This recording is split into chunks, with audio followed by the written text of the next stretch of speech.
MP no Rádio. O Ministério Público do Paraná, sempre perto de você. No sábado 25 de maio é celebrado o Dia Nacional da Adoção, data comemorada no Brasil oficialmente desde 2002 por força de lei e tem o objetivo de estimular a discussão desse tema. Segundo dados do Cadastro Nacional de Adoção, mantido pelo Conselho Nacional de Justiça, existem hoje no Brasil 45.992 pretendentes à adoção, ou seja, pessoas que querem adotar. No Paraná, são 3.639 pessoas nessa situação, aguardando o processo de adoção. E na outra ponta, existem 5.031 crianças e adolescentes disponíveis para adoção no país e 493 no Paraná. Com tanta gente querendo filhos e tantas crianças e adolescentes disponíveis para adoção, por que essa conta não fecha? Esse é o tema do MP no Rádio de hoje, com a promotora de justiça Fernanda Naglio Garcês, do Ministério Público do Paraná, que atua na Vara da Infância e Juventude de Curitiba.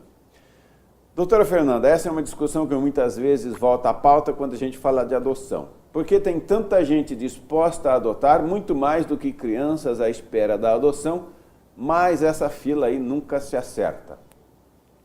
A fila não se acerta sob a perspectiva do interesse de quem quer adotar. Mas a adoção serve para encontrar uma família para uma criança e não encontrar uma criança para quem quer ter filhos.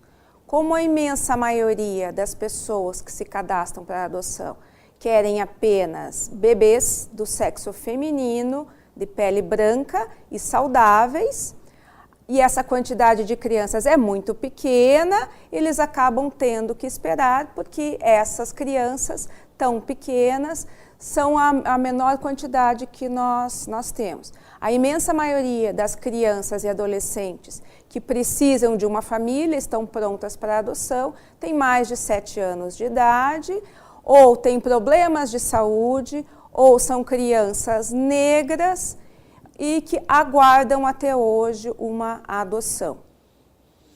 E apesar desse interesse maior dos pretendentes por um determinado perfil de criança, especialmente o que a senhora disse, procura por bebês, sexo feminino, pele branca e saudáveis, na prática não tem nenhuma garantia de que esse perfil vai ser melhor ou pior, não é verdade? Eu pergunto isso porque pode haver na cabeça de muita gente a ideia de que o filho adotado pode dar problema. Mas a partir da prática, o que é possível dizer sobre a possibilidade de sucesso da relação dos pais com os filhos adotivos, inclusive essas crianças com mais idade? Tem dados que indiquem que determinado tipo de criança vai ter adaptação mais fácil, mais difícil?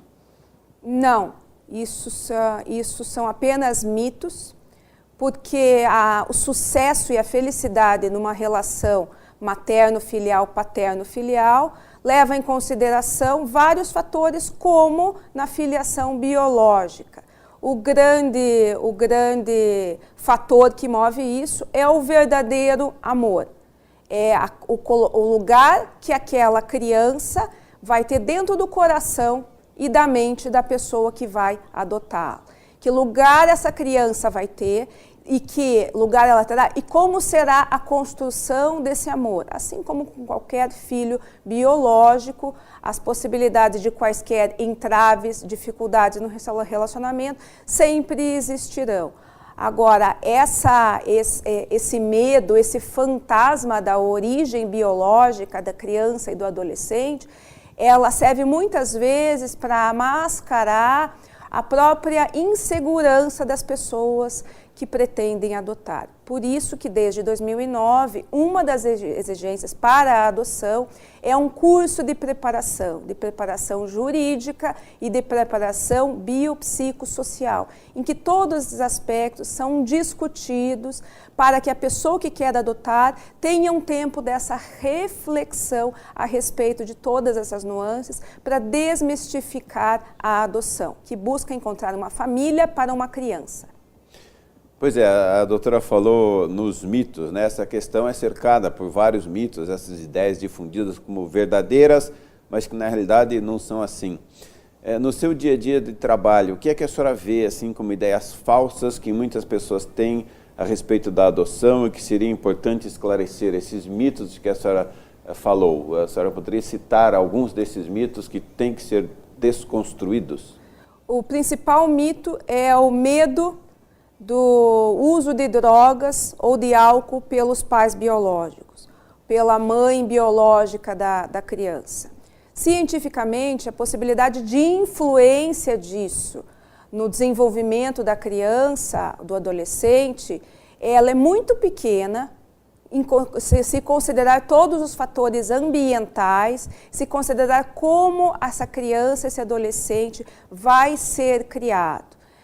Esse medo é muito grande, levando muitas vezes os pais a se assustarem com qualquer manifestação da criança ou do adolescente, que na verdade, na imensa maioria das vezes, será a mesma que qualquer criança ou adolescente naquelas condições terá também. Um grande medo das pessoas e também, e não cientificamente fundado, é dos pais biológicos serem portadores de transtornos mentais, de doenças mentais, o que também é questionável, porque a imensa maioria delas, embora possa algumas até serem hereditárias, o que vai definir na vida daquela criança e do adolescente é a criação, é o amor, são os fatores ambientais, como aquela criança ou adolescente vai se definir naquela família.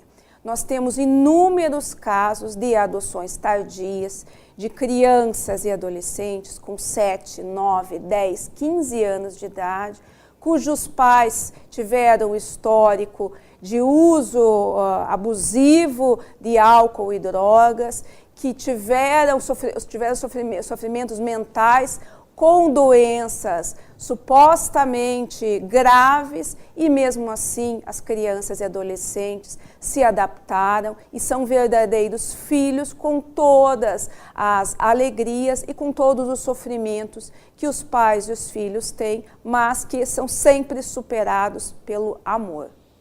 Muito interessante, quer dizer, a doutora repete sempre, parece ser a base do bom processo de adoção, a disponibilidade do amor dos pais adotivos para com essa criança ou adolescente adotado. Doutor, então, falando na questão prática, como funciona o processo de adoção? Para orientar os possíveis interessados, a doutora poderia explicar direitinho como funciona, quem pode se habilitar, quais exigências e como é que se dá passo a passo esse processo? Todas as pessoas com mais de 18 anos de idade podem procurar as varas da infância e da juventude da comarca onde moram e podem se requerer a sua inscrição no cadastro.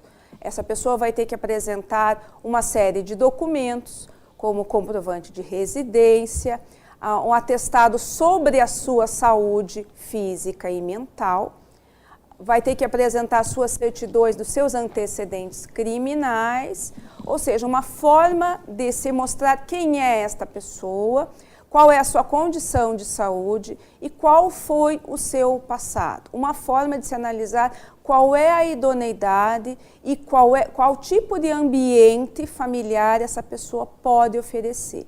Essa pessoa vai passar também por uma entrevista técnica para uma avaliação psicológica a respeito das suas intenções, principalmente das suas expectativas nessa adoção e vai se submeter a um curso preparatório oferecido pelas varas da infância e da juventude, que geralmente duram de 2 a 3 semanas, com sessões que podem ser noturnas ou podem ser aos finais de semana.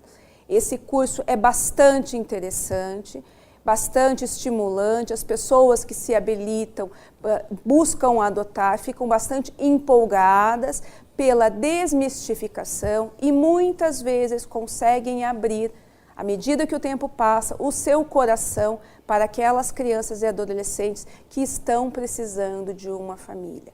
Esses cursos, a partir de 2009, aumentaram as colocações de crianças mais velhas em famílias adotivas, com um sucesso muito grande. Esses cursos não são burocráticos, eles são práticos, são dinâmicos, são de pessoas para pessoas e, inclusive, com muita emoção. Há uma diferença de idade mínima exigida entre quem adota e a criança a ser adotada? A idade mínima entre o adotante e o filho a ser adotado é de 16 anos de idade. Portanto, as pessoas mais velhas têm um leque muito maior para adotar os adolescentes do que as pessoas mais jovens. Isso é por força do Estatuto da Criança e do Adolescente. E tanto faz se a pessoa seja solteira ou casada, um casal homoafetivo ou heteroafetivo, tanto faz? Tanto faz. Pode ser um casal, pode ser uma pessoa solteira, viúva, divorciada, independente da sua orientação política, sexual e de qualquer raça, independentemente, inclusive estrangeiros, desde que morem no Brasil e que tenham seu visto de permanência e que pretendam continuar no país. Qualquer pessoa acima de 18 anos de idade pode requerer e buscar adoção. E quanto às crianças e adolescentes que estão disponíveis para adoção, o que as leva a serem colocadas para adoção? O fracasso absoluto da sua família natural, a impossibilidade, o seu pai ou a sua mãe, ou apenas a sua mãe, se só tiver a mãe, praticaram atos reiterados que demonstram a impossibilidade de continuar criando os filhos, desde maus tratos, negligências, abusos sexuais, ou meras negligências, deixando a criança ou adolescente sem a criação necessária, sem o carinho e sem o afeto. Muitas vezes esse processo pode ser demorado porque se busca esgotar todas as alternativas, se busca conceder a esses pais todo o apoio necessário da rede de proteção, todos os tratamentos e alternativas para empoderar aquele pai ou aquela mãe, principalmente as mães que também são vitimizadas por um histórico grande de negligência, de maus tratos ao longo de sua vida, para que possam exercer a maternagem ou a paternagem também. Quando isso não é possível, quando são esgotadas essas alternativas dentro do menor prazo possível, é que essa criança ou adolescente vai ser destituída do seu poder familiar e vai ser entregue para um casal, para uma pessoa que irá adotá-lo dentro da ordem cronológica daquele cadastro, de acordo com o perfil pretendido pelo adotante. E uma família pode entregar uma criança para adoção? Pode entregar uma criança para adoção. É muito melhor que assim o faça do que criá-lo com negligência, com maus tratos ou entregá-los a terceiros. Inclusive, existe hoje uma previsão que se chama a entrega legal. A mãe que deseja entregar o seu filho, principalmente o seu filho recém-nascido ou mesmo durante a gestação, ela pode procurar qualquer vara da infância e da juventude para a entrega desse bebê. É um direito dela, é um ato de dignidade, inclusive com a garantia do sigilo do nascimento, até mesmo para a sua própria família extensa. Para aqueles que não se sentem capazes, inclusive os pais e mães de crianças mais velhas, aqueles que não se sintam capazes, é muito melhor que busquem o Poder Judiciário ou Conselho Tutelar para obter ajuda, para obter as formas, eventualmente, ainda que se manifestem dessa forma, do que relegá-los, largá-los pelas ruas, largá-los com terceiros desconhecidos, do que buscar o apoio da rede de proteção, que sempre vai buscar acolher os pais irresponsáveis da melhor maneira possível para proteger aquela criança em favor dela, nem que seja contra quaisquer adultos, e sempre se procurando uma família para essa criança. Ou seja, não tem essa ideia de que vai ser punido porque entregou a filha legalmente para adoção. Não, pode entregar legalmente, vai ser acolhida e não há uma punição por isso. Não se busca uma punição e não se busca um julgamento de valor em relação a esses pais. Se busca o necessário para aquela criança, oferecendo a esses pais, sempre de uma forma sem exposição, a melhor forma possível para se manter aquela criança na família. Não sendo possível, esgotadas as alternativas, essa criança vai para uma família que possa criá-la como pais, mães, uma família adotiva. Doutora Fernanda, muito obrigado pela sua participação no programa de hoje. E você, ouvinte, também pode participar do MP no Rádio. Envie seus comentários e sugestões pelo e-mail mpnoradio@mppr.mp.br ou pelo telefone 41 3250 4469. Até o próximo programa. Você ouviu MP no Rádio, uma produção da Assessoria de Comunicação do Ministério Público do Paraná com o apoio da FEMPAR.